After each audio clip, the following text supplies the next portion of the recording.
Now, as tensions escalate in northern Gaza and new diplomatic efforts gain momentum, we look at what could come next. To unpack this, we are joined by political analyst Tom Gross from Tel Aviv.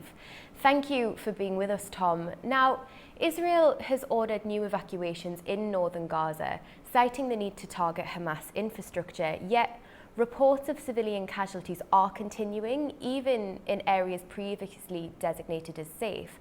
How is this being viewed inside Israel, and what are the main strategic objectives here?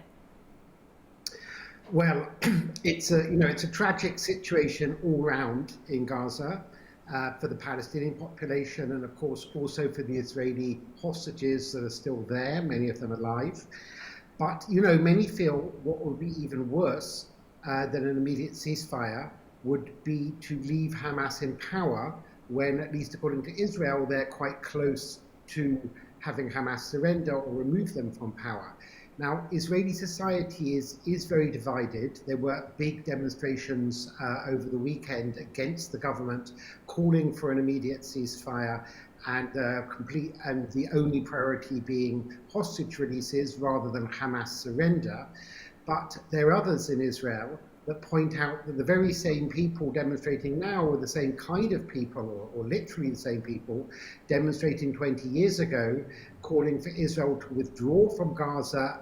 Before then, Israel had occupied Gaza between 1967 and 2005.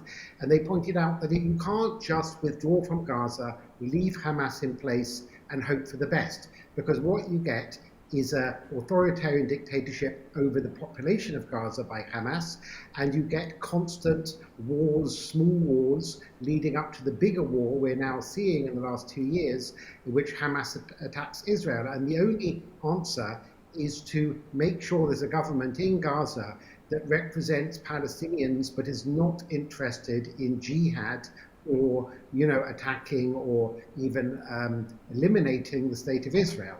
So you've touched on that domestic pressure there on the government, and of course there's also international pressure. Do you see the government prioritising a ceasefire, or will they continue these military operations? Well, they're trying to get both, but I think what the government would like is Qatar, which is a kind of financial backer of Hamas and houses the Hamas leadership in Doha, Qatar, for Qatar to seriously pressure Hamas into surrendering or laying down their arms or becoming a normative political party rather than an armed militant or terror group. And the two main backers of Hamas were Iran and Qatar. The government in Iran has obviously been greatly weakened after the recent war against Israel and is in disarray now.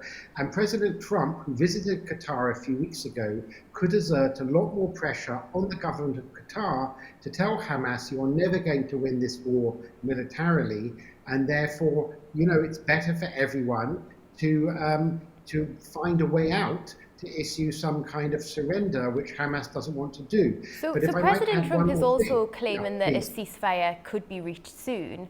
How realistic do you think that is? And as you say, both the US and Qatar do have roles to play in those negotiations, don't they? Yes. Look, I think Trump wants a ceasefire as soon as possible because, he wants to be the guy who makes peace agreements, and he triumphs them whenever he can, whether it was India and Pakistan, Iran or Israel. However, domestically, I cannot see the Israeli government giving in and allowing Hamas to rearm and regain until there's a point of a tipping point where Hamas really cannot reconstitute the governing authority. And it will be, Netanyahu will be caught between these two pressures, the pressures of beating Hamas and the pressure of Donald Trump saying ceasefire now. And I should add, Trump also wants to move forward with a wider peace agreement involving Israel and Saudi Arabia and other Arab countries. And it's very hard for Saudi Arabia, that wants to normalize relations with Israel, but can't politically do it while the war in Gaza is still raging. So they want to Trump wants a ceasefire in order to then also move forward with Israeli-Saudi normalization. Thank you very much for your insights, Tom, and for joining us on the programme. Thank you.